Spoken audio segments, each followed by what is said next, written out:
Bonjour à tous, merci de nous suivre sur votre chaîne. Vous êtes sur la première chaîne YouTube à travers le monde Télé Tchangou.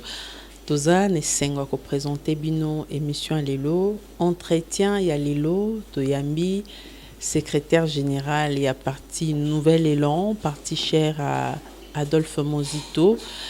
Azali moko ya communicateur ya Lamuka, maître Steve Kivuata, il est invité na biso lelo na ye toko sola penza mingi retour. Il y a deux leaders ya Lamuka o ba umeli penza na mboka bapaya musala bakende ko sala ezaki nini ba umeli pe boye coronavirus ekangi bango kuna tango bazali kozonga ba annonsaki déjà kozonga na bango pour ce samedi 22 août. Bah, disposition nini, est-ce que bah zui déjà bah commis déjà mukanda pour être ba ndimela bango toté na kozonga ya bana mboka Martin Fayulu pe Adolphe Mozito bakosala ndenge nini, est-ce que meeting ekozala toté tokoluka to un peu ba contour ya retour wana, comment ils vont faire coronavirus et sévir toujours na mboka na biso bakosala ndeni ba disposition nini bazui pour que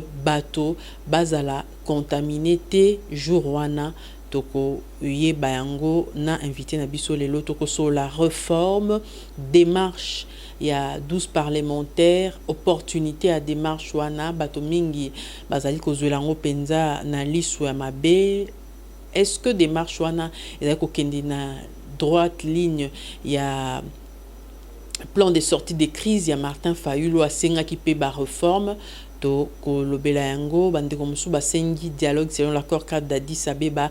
Est-ce que Ekozalande voit il y a sorti il y a crise na ndenge mboka na biso ezali ko vivre to ko yeba yango na invité na biso maître Steve Kivuata tokosu kisa na ba interpellation boyebi que ces derniers jours bah au cadre ya mboka na biso ba au responsable ba assuma ki ba responsabilité na mboka na biso bazali mingi interpellé pour l'une ou l'autre raison.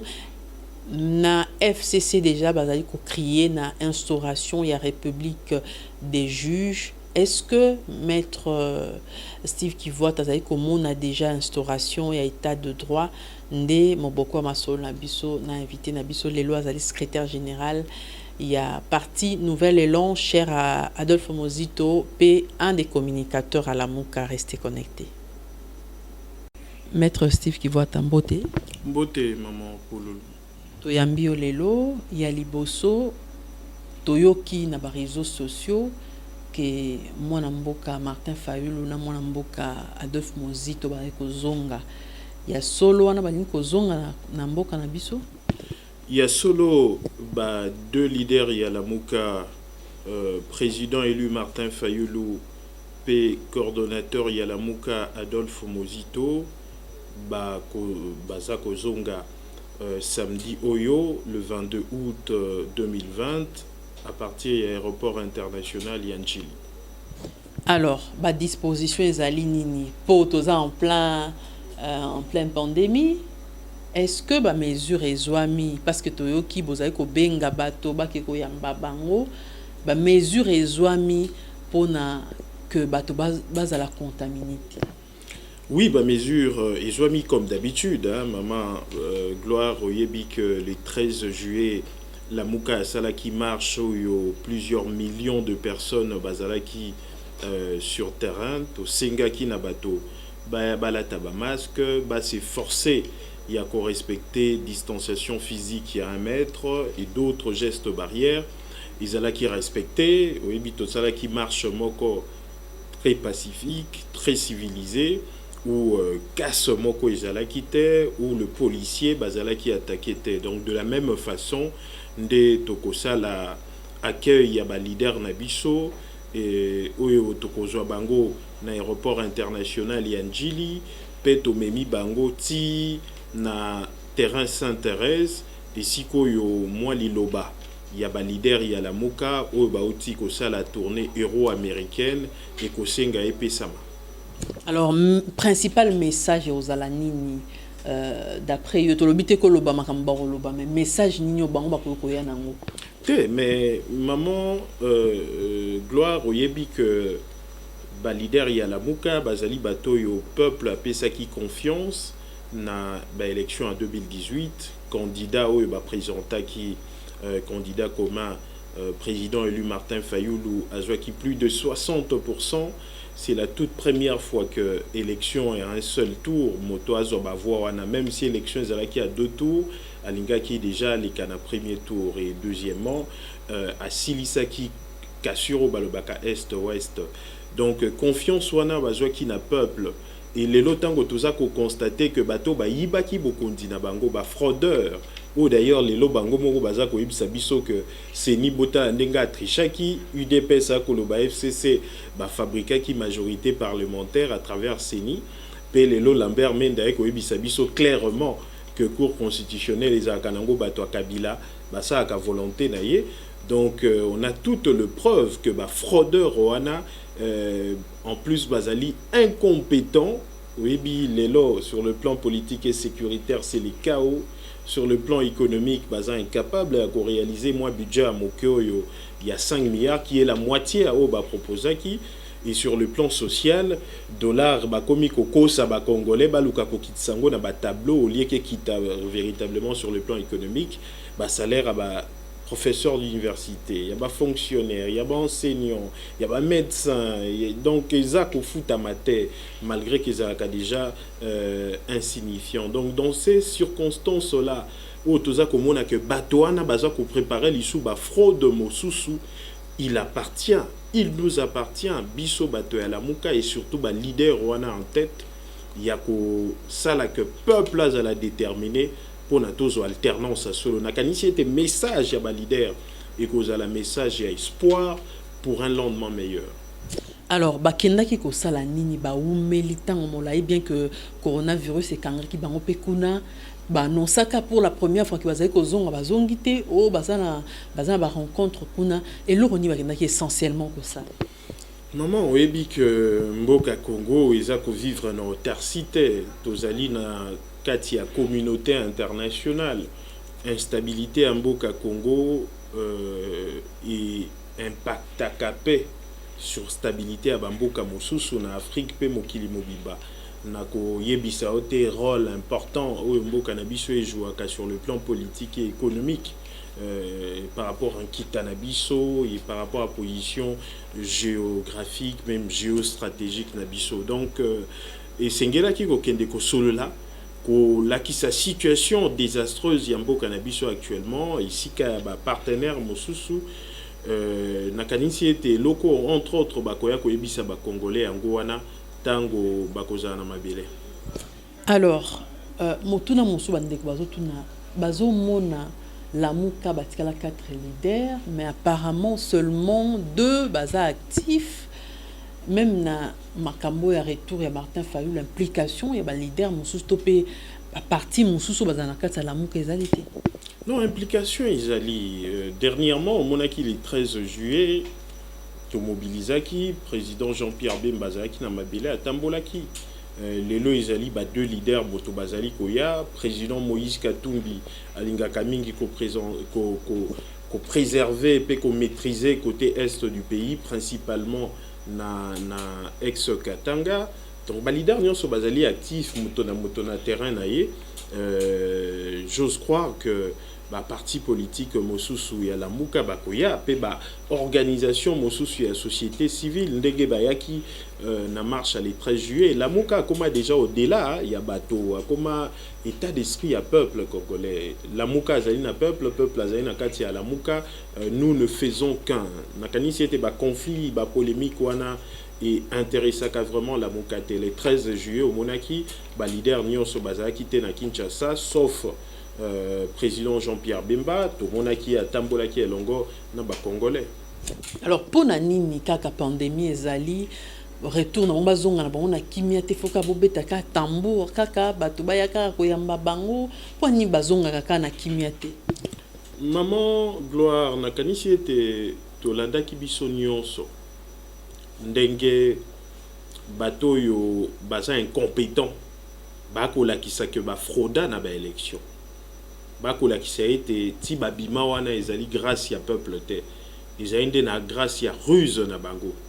Nakanisi ete ozali journaliste monene oyokaka bango. Pe ya mibale banungu ezali lisu ke bakoprépare fraude mosusu, bayebi ke bilan na bango ya malamu ezali te. Alors seule solution na bango ezali ete so basala ba fraude yango bitumbo ko ka cash na FCC koto aluka imposer malonda butu côté kuna kasha koluka ete ba juge ya Kabila o bazaka na cour constitutionnelle ba remplacer bango par ba juge Afachi ndenge oyokaki ubulu wana na kilomba ndenge balongoli bango en violation à la constitution. Donc oza komona que ba fraudeur ya lobi ba ko préparer fraude mosusu. Alors ba leader ya la muka isengeli ete baza kola muka bazala en connexion na peuple, parce que ezali la muka na peuple congolais moto bazali victime ya mes gestion lelo, victime ya ba fraude électorale yango wana tokoki ko casser lien wana te. Mingi bazo ko penser que le mal est ailleurs, s'il faut dénoncer, s'il faut faire des actions, c'est peut-être organiser des actions après avoir regagné le pays. Pour nani kokezwa bango batamboliti tout ça après enfin bon bosali ndenge lobi kutu que bosala meeting na Sainte-Thérèse pour dénoncer. Est-ce qu'il fallait seulement qu'il ba accompagner banto ba yamba bango na modèle ndenge bino bozali ko se proposer ko sala to pe bolingi nde bozong sa bango na actualité. Maman oyebi ba leader ya la muka pe président élu Martin Fayulu, coordonnateur ya la muka Adolphe Mozito, relation basée na ngwa na peuple Israël quoi relation à Maki na Soso. Moi Soso qui a boti Maki ndenge peuple a botaki la muka boti ba élu na ye soki Maki wana iza ko kangama na mamante moi Maki pasuke ezalite iza ko senga na ba leader ya la muka ba kata connexion na peuple te, parce que bitumba na biso eze longo iza bitumba te peuple avani na ndako na yo koleka na itando ikete iza bitumba oyo à chaque fois peuple faut s'assurer que ba leader ya la muka bazali na ye pe ba leader ya la muka ba s'assurer que bazali na peuple yangwana to koyi kozanga kosala ka ba activité de grande envergure te. D'ailleurs convention na biso ya la muka et lobby l'article na yango 2 parmi ba objectifs le deuxième objectif ezali ko mobiliser peuple afin d'obtenir alternance démocratique reflétant la vérité des urnes. Donc ezali eloko apambate ezali objectif na biso tokoki ko vivre ça en côté et sengeli to vivre na peuple longo ko mobiliser pour que peuple a la prêt ya ko pousser ba fraudeur ya ko tika fraude na bango meilleure façon ko tika fraude na bango ezali que tout ça la réforme, c'est-à-dire to bamba batrou bisiko ba les kakapo na ko ça tricherie peut okende na ba élection anticipée ici ko peuple a kopona ba dirigeant na ye. Alors to ko zongela makambo etali ba réforme parce que tu annonces qui en déjà même tuna suka poto suka na lamuka yo zali na kati ya bureau politique ya lamuka ozali pe porte-parole ya coordonnateur ya lamuka. Quand est-ce que moto alandi to Martin Fayulu ne mutazwa akozwe bonga wana coordination? Bien sûr, Kalate tango coordonnateur ya lamuka sortant de Adolphe Mozito akoyana mabele à Kinshasa et ko senga ete to bongisa remise et reprise entre Yé na coordonnateur entrant Isali président élu Martin Fayulu. Donc Isali nango makambo ya ba jour une fois que ba leader bako kita mabele à Congo. Alors réforme et institution, je pense qu'aux Hollanda ba démarche il y a 13 parlementaires ba commis 12. Comment juger des marches na bango, opportunité à des marches na bango, est-ce que ezali? Non, opportunité ezali. Et nakanisi était au fait mérite il y a 12 personnalités wana actuelles, ezali que quand même va reconnaître plus haut et à haute voix, donc va reconnaître na mongongo likolo que crise ezali na mboka omoni lokwa bazali bato ya FCC bazali bato ya cash bazali bato ya lamuka pe bazali elingi koloba ete au fait bato mosusu bazalaki hypocrite bango balamusi bango, donc en réalité bazali na mo attitude ya lamuka quoi, parce que balamuki bango moko pe balamusi classe politique mobimba pe amibale baza kolakisa ete nécessité ezali important que consensus koyokana boyokani sur ba réforme ko bongo la makambo isalima esengeli bato nyonso bayokana, principalement la muka d'un côté face à FCC cash mérite na bango yango wana tozali ko encourager bango par rapport à démarche, mais ko senga que ba kende au delà te ya ndenge ba jouer rôle catalyseur, c'est-à-dire ba la musi bato sur nécessité il y a consensus autour de réforme batikala na rôle wana il y a catalyseur mais balukate kokende au-delà de ça, donc parce que le parti en conflit bateau bazali en conflit par rapport à l'élection 2018 baza connu et bateau bakoyi ko jouer mieux la médiation bayebani ezalaka mingi la société civile, mais bango leur rôle c'était effectivement rôle moko interpellateur la musi bateau sur nécessité ya ko ça ba réforme, sinon toza kokende droit vers le mur conflit ya matata ekoya peut-être que eko créer instabilité na mboka ou ekoza na ba effet sur ba mboka mosusu ya Afrique pe mokili mobimba mingi ya bato balobi bango baza pour la plupart parlementaires et ils ont un cadre pour une telle démarche baza na parlement bakoka ko sala ba proposition ya ba loi sur ma réforme, comment on a bango ko tambola na ba parti politique to pe comment on a ba regroupement politique mingi baza ko soupçonner bango na koluka positionnement to pe koluka ko poussa moi moke ba élection toto ke na glissement. Non, toyebi que bato mosusu o baza incapable à gérer, il paraît que ba komi ko sala plan à glissement. Mais biso tokanisi toza côté l'aspect positif ya démarche na bango, ba aspect négatif ezangaka te to landela yango pona to éviter qui est comment, parce que toyebi ba politicien congolais ndenge bazalaka, mais de toutes les façons il faut mingi côté la aspect positif, parce que tango baza koyebisa bango que baza ba parlementaire faut makambo ça na parlement na kanisi ete isa hypocrisie wanande ya classe politique muteme makana ba telle conclusion. Les lobatonions sont baébi que institution est crédible, surtout l'institution parlement. Ou te rendre compte que UDPS ou bazali allié, il y a FCC à la majorité parlementaire, tout haut que majorité parlementaire à FCC est artificielle avec des députés nommés.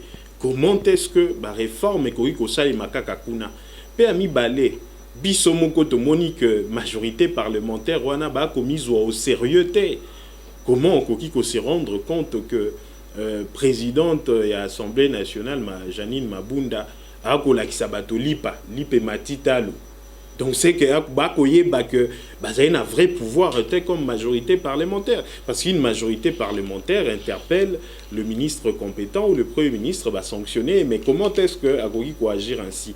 Et troisièmement, tout le monde a dit que FCC en gros soi-disant basé la majorité parlementaire, tout le monde a na balabala ba kotambola. Ba lui va soutenir l'institution. Kasi bozo bande en gros anate, ba institution ba soutenir kango na niveau ya ba institution, parce que ba institution elingi ko supposer que bazali na pouvoir, il y a décision à ko se protéger bango moko. Institution ba protéger ka na balabala te. Donc tout cela est ça ko lakisa que ba ko comprendre que la solution pour protéger l'institution, c'est en dehors des institutions. Il faut tout ça à la réforme. C'est tout simplement ça. Est-ce que des marches wana et qui na droite ligne, il y a plan de sortie des crises, il y a Martin Fayoulou? Bien sûr, le plan de sortie des crises wana qui est incontournable. Bato ba comprena qui est en côté. En réalité, le président élu azalaki en avance par rapport au temps. Ayebaki ke bato ba kosuka wana, parce que le bien mal acquis ne profite pas. On ne peut pas construire mboka na tricherie. Si on qui taillé sur mesure, amitié et mon condé non, maman gloire, faut que l'anda malamo. Tondimi kotika ba incompétent, ba fraudeur, baza na ba institution, parce que toyeba qui était ce qui to lobby to kabola ba institution na ba to organisation objectif na biso za ba poste te.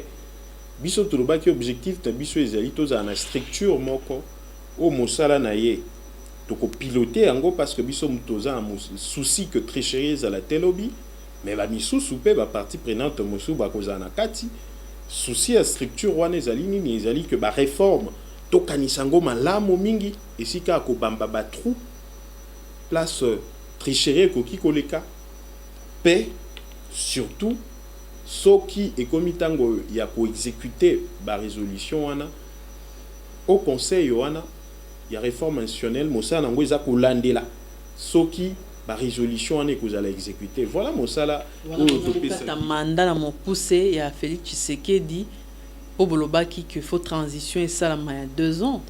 Non, mandat soki eza ya tricherie ezali na sens te mandat elingi koloba que peuple ayebi so osalelanga mosala pendant ntango moko boye mais peuple yango atikala kopesa o ntango wana te mpe yo moko mwa ntango yango ozwi yango na makasi moko kokoka kosala eloko te sikoyo à quoi ça sert obanda koumela mieux vaut tozonga vers le pape soki akopesa o mandat ya solo ekozala une nouvelle bénédiction te comme ça okokende koorganize baélection na ndenge elongo bani yango wana nde biso lamuka ndenge toza koloba.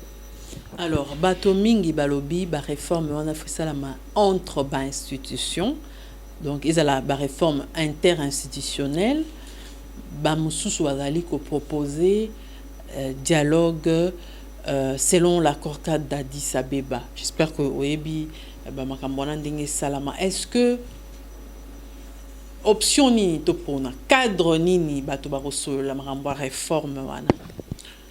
Non, cadre et c'est gelies à la cadre moko oyo médiation izali par la société civile to ebi que église catholique na église protestante moto bazalaka un peu plus sérieuse et face et entre la muka na minorité au pouvoir la muka ezali majorité populaire na minorité au pouvoir FCC cache parce que bango batrisha qui peut bazali incapable à gérer mboka il n'y a pas un autre cadre biso toza na posa partage à pouvoir te oko kate biso la muka to exiger que to kabola gouvernement to kabola ba entreprise publique parce que to kokota na bosoto te ya bilan na bango ya mabe wana oyo bakola kisa biso que à travers gestion na bango ezali obeka ka biswana na biswana banda ko swana balemba te biso to kokota conseil wana pe ekozala pe car na budget ya gouvernement ekozala pembeni te. Non maman eza budget ya gouvernement te ezali minimum oyo ekosenga kopesa na bato oyo bako landela ba réforme jusqu'au bout. C'est pas ça le débat parce que ce qui toi na posa mosolo to kolingato imposer bango partage ya gouvernement, c'est là où il y a l'argent. Mais biso tozali na posa na yango te parce que de toutes les façons il faut se rappeler que président élu Martin Fayulu a boya kozwa poste ya présidence na négociation, na compromission, na deal. Et bongo to koluka poste mosusu. Alors, quels sont, selon vous, les points où il faut la réformer? Ezali belé, mibeko nyonso, où ezali ko toucher moyibi na maponami. Et pe ba institution oyo ezali na impact sur ba élection, ezali cour constitutionnel. O balakisi biso ete bazuzi minei mitano bazaka bato ya kabila bato ya motomoko et Félix Tshisekedi olia luka ko chape bazuzi oyo ya bosembo ye paza koluka cha oyo ye esengeli to bongola institution wana seni esengeli to bongola yango commission nationale des droits de l'homme oyo esengeli atala ndenge nini ba droit ba toza respecté pendant la campagne électorale o misusu to mona ki baza ko empêcher bango ba battre campagne esengeli to restructurer yango Conseil supérieur de l'audiovisuel et la communication où il y a salisaki débat contradictoire où il pour permettre libre accès dans les médias et singeliers à la réformer le force de sécurité au bazar capé influence dans l'élection singeli to réformer en loi électorale nibe comme mususu kili comme même la loi sur le parti politique izali na moi bamibeko yesengeli to réformer biso la muka to yebi yango dans les détails nini esengeli to sala.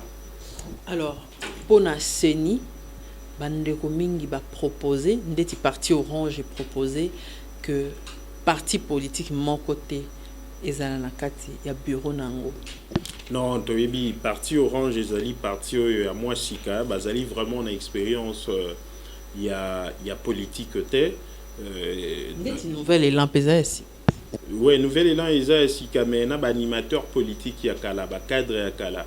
Oyebi ba cadre mosusu nouvel élan ba outil dans na parti moko isala quand même plus de 50 ans d'existence. Toyebi que na Congo na nous la véritable société civile neutre botanité. Le dernier exemple en date, exemple ototi komona kalate ezali ndenge tomoni même basali na nzambe bakabwani oyoki misusu basombi bango ya kosomba bakomi kobongola malonda bachanger même ecclesia azalaki moto ya église catholique mais toyoki ke bakimbangiste moto moko azuye akomisi kimbangiste moto yango chef spirituel en kamba sanctionné à radier. Donc on dit déjà ce que oza kolanda makambo ya bongo soki moto ayebisi yo que seni ezala kaka na société civile ya pamba c'est ka yebi vraiment makambo ya politique te nakanisi ete compromis o ezalaka trouver que président a seni ou ta société civile mais azala encadré par de personnalités venant de partis politiques ezali résolution à malamo mais tout simplement il faut que tu aies garde-fou pour que des tricheries et ça les matières. Yango wana eza kosenga de ba témoin ba parti politique ba zala na toutes les étapes ya processus électoral et surtout après que vote et salamaki baza na possibilité à cause na ba PV pour que ceux qui va contester ba résultat baza na ba élément de preuve ba kopé sa bazuzi pour que ba zongi sa makambo na ndenge lobani. Alors nalobaki ne bandelia wa que des interpellations, il y a responsable ancien régime, il y a ouverture, il y a enquête sur des affaires concernées les finances publiques. Est-ce que selon yo, ezali manifestation, il y a état de droit, topé ndenge na FCC balobaka instauration la République des juges? Non, nakanishi était et Singeli toque de véritablement vers l'état de droit. Mais jusque-là, tout ça, comme on a que c'est vrai, justice, pour certains dossiers, Azako comme un peu plus active. Azako Chamwa Bukaisi, mais Namisou, Azako là la Pongi. Mais il faut tout espérer qu'un jour, état de droit est Kokoma. Mais jusque-là, nos état de droit au vrai sens du mot et comité. Parce que tout comme on a qu'un dossier, Moussou sous justice et l'Axiba paquet, mais Namisou, soit là, l'Ipongi. Alors, tu dois prendre des vues non, par rapport à au magistrat nommé, au magistrat nommé par le chef de l'État. Selon yo, sali recours parce que la Cour constitutionnelle, kozong si on a cour de cassation, yo to loba ke et salami c'est violer constitution. Nandenge ni na sens ni. Non, en réalité, ndenge bazwa ki bango bazaki na cour constitutionnelle, nommé bango na cour de cassation. Violation à la constitution isawanate parce que les deux juges bazali magistrat de carrière et au basalaki bango ezali kaka promotion conseil supérieur à la magistrature à côté bango malamo amoni ete sengeli ba mata en grade wana ezalaki violation à la constitution te pe attitude na bango ya ko renoncer na promotion on les appelle violation en constitution parce que vandisa qui démarche na bango na article 34 il y a loi organique sur la cour constitutionnelle donc obite to boy na biso cour de cassation to lingi to tikala to si sa mandat na biso na cour constitutionnelle mais ordonnance est violée constitution ils allaient ordonnance yo et nommé bato mosusu na cour constitutionnelle bisika ba deux juges wana o nano balongwa kité na cour constitutionnelle. Normalement, Félix Tshisekedi pona nommé moto na cour constitutionnelle et sengeli vacances ezala. C'est-à-dire vacances ezala qui déjà constaté, tsungba longo libino ba nommé quelque part, on sait que la place est vide. Non non, en réalité, place elinga qui ezala vide. Soki tango ba nommé bango ba dimi poste wana pe ba démissionner. Donc tango ba dimi poste wana article 34 le soki ba nommé boa juge na cour constitutionnelle et que ba nommé on a poste moko incompatible. Dès la notification, vous avez 8 jours pour nous la choix. Au quotidien, à la cour constitutionnelle, to au Kolongwa. des cours de cassation. Donc, ce qu'on dit, des cours de cassation, et l'inglo, là, c'est qu'on démissionné et poste neutikali vide. Donc, Félix, avant de nommer Batokuna, il fallait Batouana, non, dit des cours de cassation, ndé lingi ko supposé que démissionner, ndé a nommé. Or, il est à Saliango au même moment. Donc, c'était une façon à court-circuiter Bango. C'est à ce titre-là qu'il a violé la Constitution.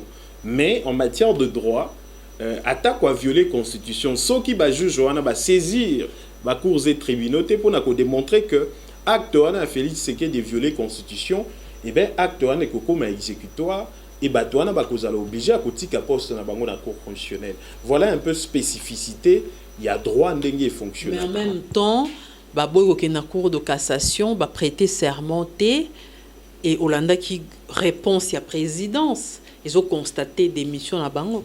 Bien sûr, il faut constater des missions parce que l'article 34 il y a loi organique sur la Cour constitutionnelle.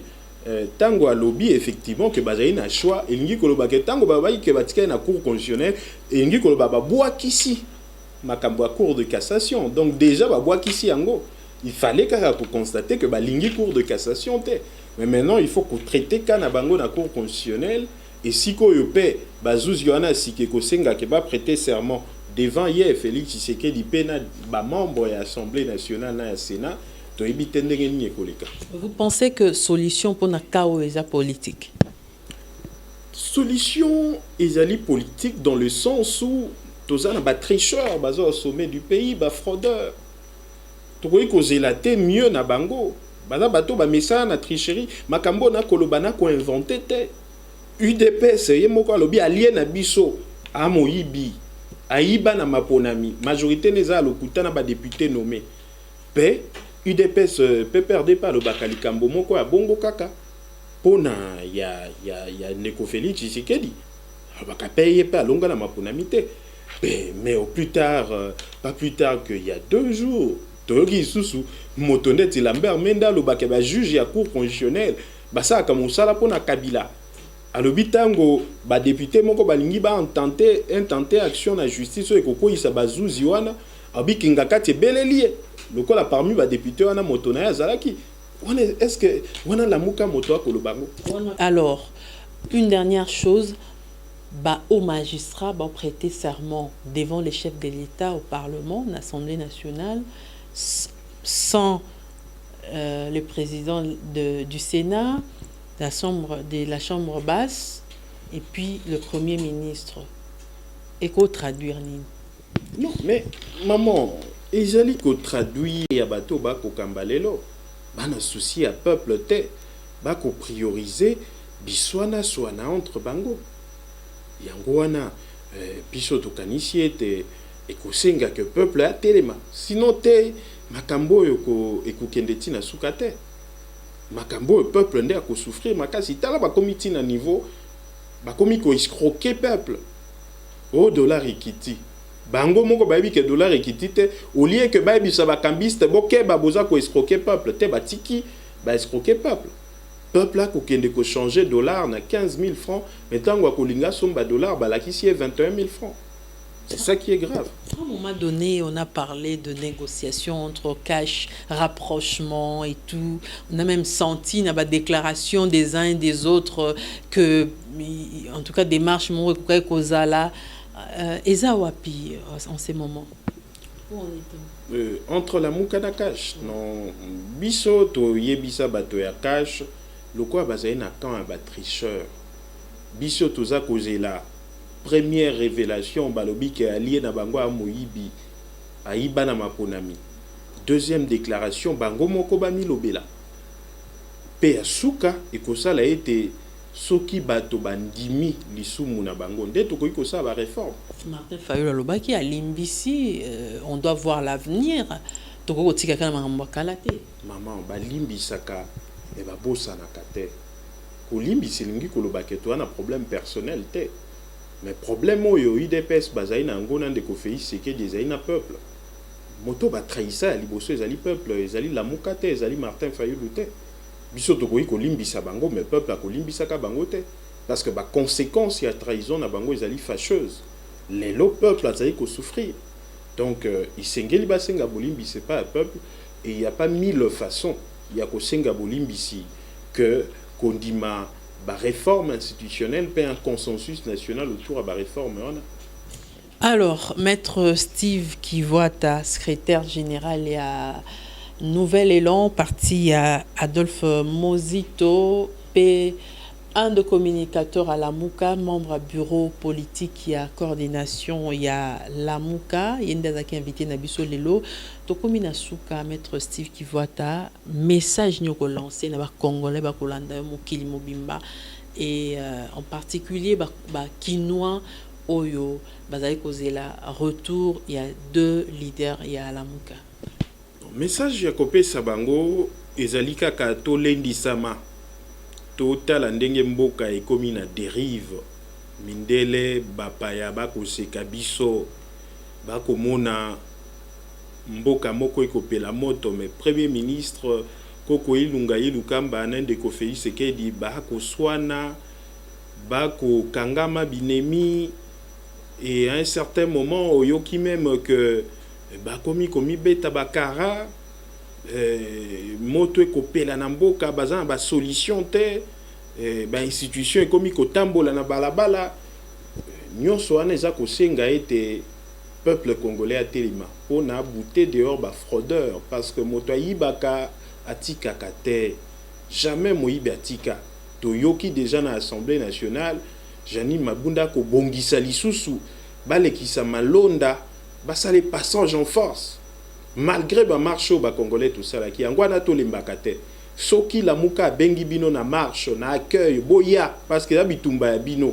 ya bitumba ya mboka ya bitumba ya souveraineté ya peuple ya bitumba ya pouvoir ya peuple yangwana biso nyonso le 22 août 2020 tozala wana samedi oyo à partir ya 8h tozali déjà wana na aéroport pays une fois que ba leader ba kokoma to bimina bango inde Tina Sainte-Thérèse et siko moi liloba et kopesama par ba leader na biso.